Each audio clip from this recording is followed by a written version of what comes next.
Hendo, Saudi. I don't think he'd be very good at cricket. Steven Gerrard. We were going to talk about the Steven Gerrard stuff more on the Bias Transfer pod after this. Outrageous, just the whole thing. We had a good laugh about this last week. I'm in on like Gerrard watch. Yeah, fascinating. Do we think Jordan would follow Gerrard over there? No. I don't think Jordan would be training that hard if he's going to Saudi Arabia. Okay, that's true. No, it's a good point. It's fucking true. Good point. Yeah, he's training for a big season with us, not in. He might be the most ripped person that's ever lived. Yeah, he's shredded. Put him next to Salah. They're having the 6-pack challenge. Yeah. Fair play to him. No, I don't see it myself. From any perspective, really. I mean, obviously, there is a perspective whereby Gerrard would take him 100%, but Henderson, no. Not now. He's going to want to be a part of this rebuild and going to want to be front and centre of it, quite frankly. And why would we? It's stupid. It's daft. We've already got rid of James Milner. This is why last week when I was talking about it, I said I'd sell Thiago before I'd sell Jordan Henderson. Jordan Henderson's English, obviously, but aside from that, he is your captain. We've already lost James Milner, who was sort of that role. He was the vice one. He was the one who... kind of, was there at the unders training and the academies. Jordan Henderson's now going to become that James Milner role, and to get rid of him would make less sense than to get rid of Thiago, who's only got a year, and even though he is heavily experienced, he's not your captain. Yeah, I think it's an interesting one. I just think it is interesting that we're quite content with the idea of moving Thiago on, but less content with the idea of moving Henderson. Thiago's a better footballer than Jordan Henderson today. 1,000,000%. But Jordan Henderson, as Chloe says, is the leader, and you need someone who's going to set the level at Liverpool Football Club, because it was him and James Milner that set the level. You can't lose both for that. How many years has he got left on his contract as well? He signed a new deal, didn't he, last year? So, sell him in a year's 2025? time. 2 years' time. Yeah, the baton needs to be handed over to somebody else, and it ain't right now, because it might be Trent Alexander-Arnold. Am I right in saying Virgil's going to be the vice captain heading into this season now? Still don't see him as setting the level every single week. I agree. Different type of captain for me, more your Gerrard and your Carragher type of a captain. Could it be Trent? Could it be Robertson even? Maybe not now with what we're talking about earlier on in the show and stuff. So somebody's going to have to come in and prove that they are the next captain of Liverpool Football Club, because I don't see that we've got them right now. At what price would you sell Hender? I wouldn't, actually. You wouldn't for any price? 100. Realistically. There is a price here. There is a price, and it's probably 40 to 50 million, maybe, something like that. But no one's coming in for 40, 50 million for a 32-year-old. Yeah, maybe. Who knows? It goes back to this thing, again, the unknowns about what we're doing. Until I see more business, I can understand quite easily how you could unplug what Robertson or Tsimikas and put a left-footed centre-half in, and it would probably give us a bit more stability. It would fit more naturally what we're doing. I don't know that Henderson's natural anymore for almost any of the midfield roles. But he covers 3 or 4. But he does, and again, it's a. There's a lot of people talking about this. I'm seeing it mentioned about buying players and squad depth. That's what you want. That's where we've done really well over the years, and we've misstepped in the last couple.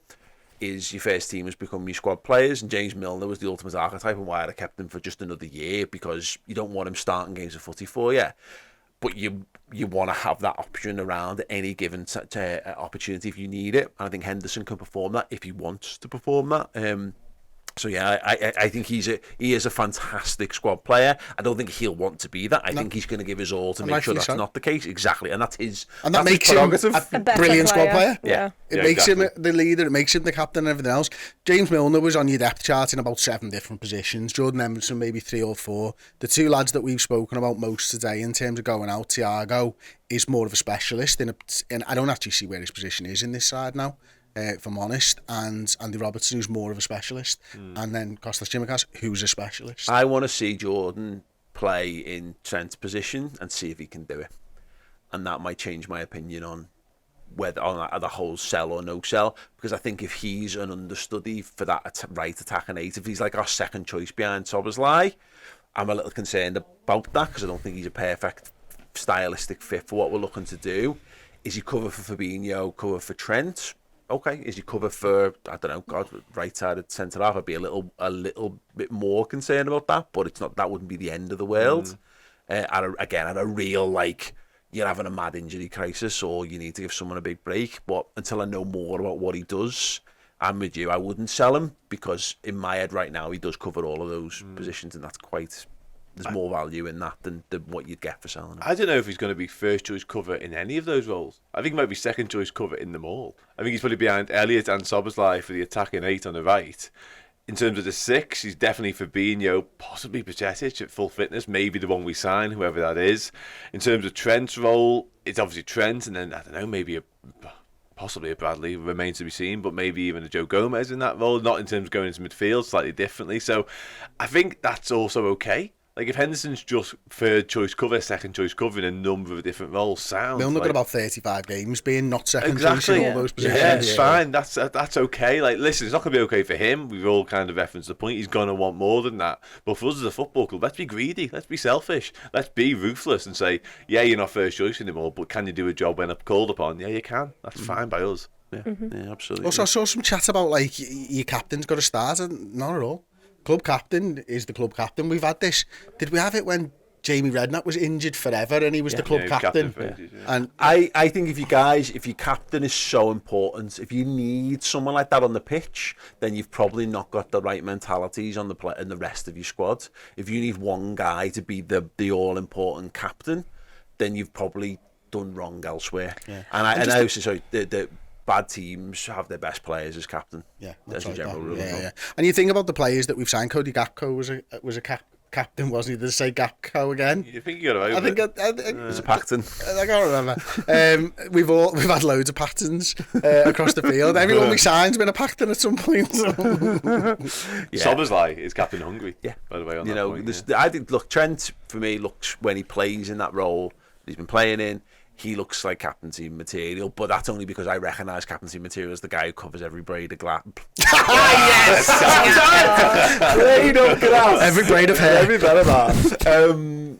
Yeah, the Gerrard Beckham type one, but that's I just want the team to sort it out for themselves. The armband matters off the pitch because you need a hierarchy when you're organising and you're disciplined and you're setting rules. And they talk about things like who collects the fines and all that stupid, which sounds like stupid petty admin shit, but that's all part of building a successful squad. You need all this kind of stuff as well. Now, I'm not suggesting Hendo's role is now he stands by the exit door rattling a tin, and asking people to drop stuff in the swear jar. That's not. Sheriff of Nottingham. Yeah.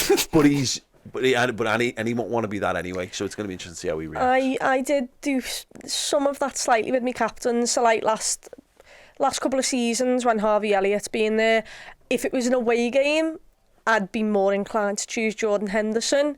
I don't know why, whether it was to do with the atmosphere, whether it's to single players out, how a crowd can be, and whether, it's a case of if something went wrong in that game, he doesn't have the crowd to get a hit to lift them up. So I did kind of use things like that. Now it's probably less so because of the quality that we've added in those positions. But last couple of years, I've defo sat there and I've thought it's the same with Bobby Firmino. There's potentially been, systems or games in which Bobby Firmino's been not being fit. Like the Champions League final, he wasn't 100% fit, but I was like, no, I want him on there more than anyone because it suits the system better. He will play the position better, he fits everyone perfectly, and I've chose people like that more than others, and that has had Jordan Henderson in instead of Harvey Elliott due to him being a captain, but that won't be the same next season for me, that I don't think.